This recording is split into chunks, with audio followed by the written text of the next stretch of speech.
Modern tarihteki hiçbir siyasi suikast hiç şüphesiz 1914 yılındaki Saraybosna suikasti kadar derin izler bırakmamıştır. Tarih kitaplarımızdaki o ifade eminim hala birçoğumuzun aklında. Sırp milliyetçisi Gavrilo Princip'in Avusturya Macaristan Veliaht Prensi Franz Ferdinand'ı Saraybosna'da öldürmesiyle 1. Dünya Savaşı'nın da fitili ateşlenmiştir. Bugün size Saraybosna suikastinin enteresan detaylarını ve doğurduğu sonuçları anlatacağız. Hazırsanız Gazete'nin 10'unu başlıyor.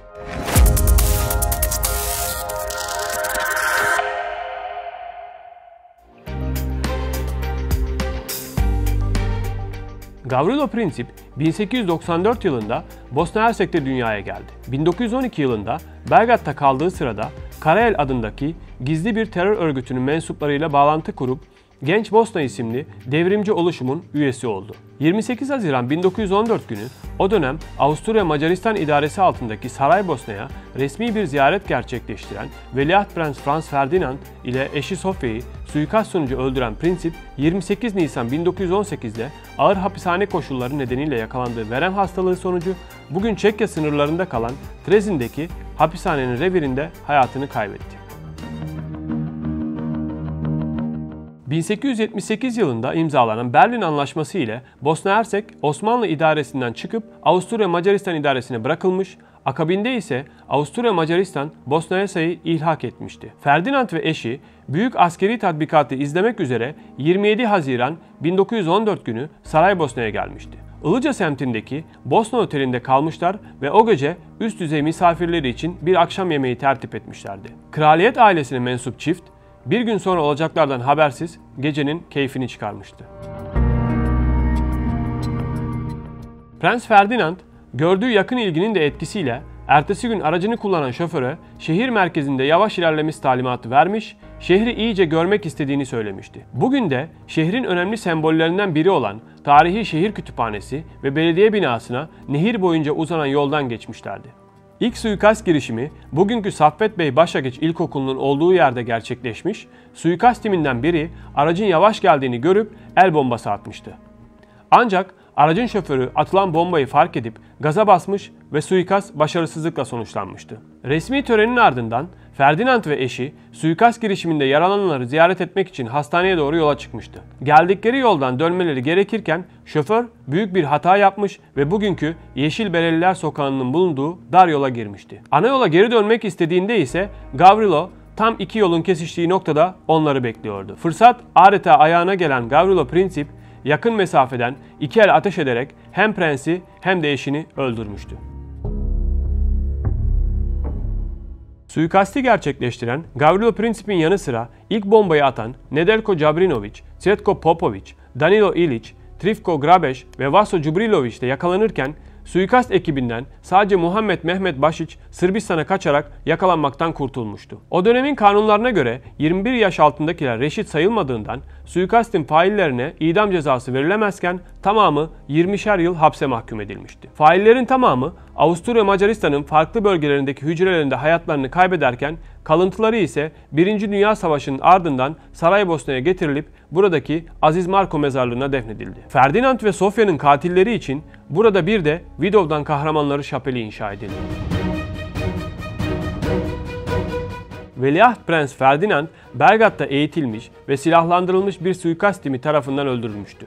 Avusturya Macaristan polisi 5 Haziran 1914'te Nikola Pašić tarafından imzalanmış suikast planlarını da bulmuştu. Suikaste dair ilk incelemelerin akabinde Avusturya Macaristan Sırbistan'a bir ultimatom gönderdi. Sırbistan önce bu ultimatomu kabul edecek gibi olsa da Rusya'nın desteğini arkasına alınca ultimatomu reddetti. Öte yandan tüm kanıtlara ve halkın intikam arzusuna rağmen Avusturya Macaristan Kralı 1. Franz Joseph ise savaş ilanına karşı çıkıyordu. Hem dışişlerinden hem de ordudan gelen baskıya daha fazla dayanamayan kral 28 Temmuz 1914 tarihinde Sırbistan'a resmen savaş açtı. Hemen akabinde Rusya da Avusturya Macaristan'a, Almanya ise Rusya ve Fransa'ya savaş açtı. Böylelikle 1. Dünya Savaşı da başlamış oldu.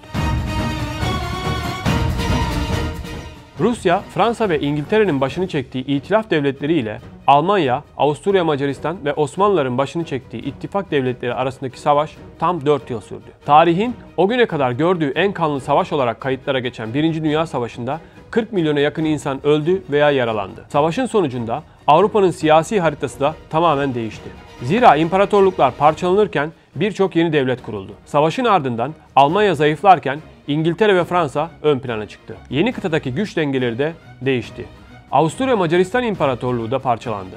Osmanlılar ise Anadolu dışındaki topraklarını kaybetti. Sevr Anlaşması ile Anadolu da parçalanmak istendi. Ancak Kurtuluş Savaşı'nda destan yazan Türk milleti yeni Türkiye Devleti'ni kurdu. Almanya savaşın sonunda çok ağır şartları kabul etmek zorunda kalırken aşırı milliyetçilik yükseldi ve bu daha sonraki yıllarda 2. Dünya Savaşı'nda çıkmasına neden oldu. Öte yandan yine 1. Dünya Savaşı'nın ardından Avrupa'da komünizm, faşizm ve nazizm gibi rejimler de ortaya çıktı.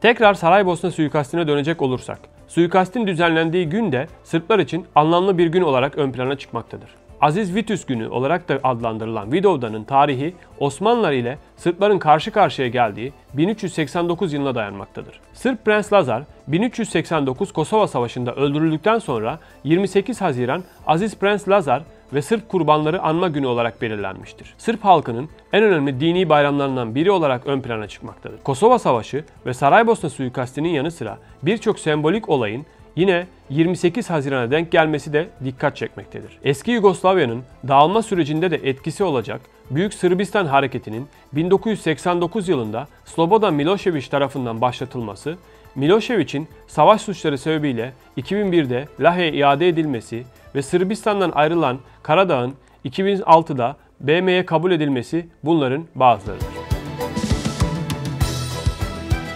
Suikastte en önemli rolü hiç şüphesiz 10 Haziran 1910 tarihinde kurulan Sırp terör örgütü Crna Ruka yani Karayel oynamıştır. Örgütün kurucuları ve üyeleri daha kuruldukları 1910 yılı öncesinde de terör eylemlerine ve siyasi cinayetlere karışmışlardı. Örgütün lideri Sırp askeri istihbarat biriminin de komutanı olan Apis kod adlı Albay Dragutin Dimitrijević'ti. Karayel, Bosna Hersek sınırları içinde de Genç Bosna adı altında faaliyetlerini sürdürüyordu. Karayel'in kontrolündeki Genç Bosna üyeleri daha sonra Ferdinand suikastini gerçekleştirmiştir. Apis, Ferdinand'a yönelik suikast planını daha onun Saraybosna'yı ziyaret edeceği öğrendiğinde yapmaya başlamıştır. Silahlı 3 genci sınırdan Bosna'ya sokmuştur. Bu plandan dönemin Sırp Başbakanı Nikola Pašić'in de haberi olduğu bilinmektedir.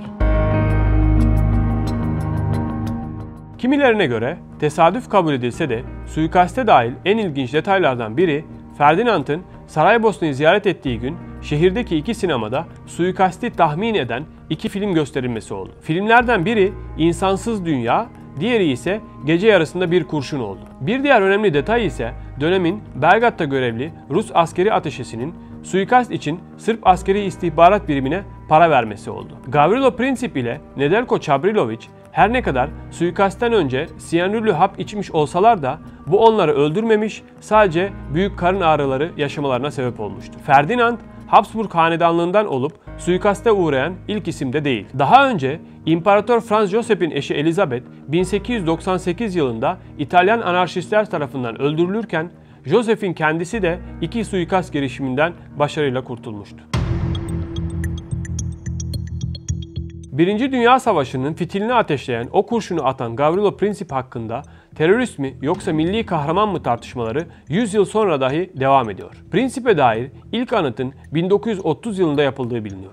Milliyetçi Sırpların bugün de övgüyle bahsettiği Princip için o dönemde yaptırılan anıt 1941 yılında şehri işgal eden Naziler tarafından Almanya'ya götürülmüş ve 52. yaş gününde Hitler'e de gösterilmiştir. O dönem Avusturya Macaristan İmparatorluğu'nun Bosna'yı işgal ettiği varsayılacak olursa çoğunluğu Sırp milliyetçisi bir kesim Princip'in işgalcilere baş kaldıran bir kahraman olduğunu savunmaktadır. Burada hiç şüphesiz iki saldırgan tarafın yani Sırp milliyetçiliği ile Avusturya Macaristan emperyalizminin çatışmasını görüyoruz. Sırplar ve destekçileri o dönemde terör ya da şiddet yoluyla Avusturya Macaristan İmparatorluğu rejimini yıkmak istemiştir. Bölgedeki tarihçilerin bir kısmı ise bu suikastin ne kahramanca bir eylem ne de bir terör eylemi olduğunu değerlendirmektedir. Onlara göre bu sadece siyasi bir cinayettir. İçeriğimizi izlediğiniz için teşekkür ederiz. Balkanlara dair yeni içeriklerde görüşmek üzere.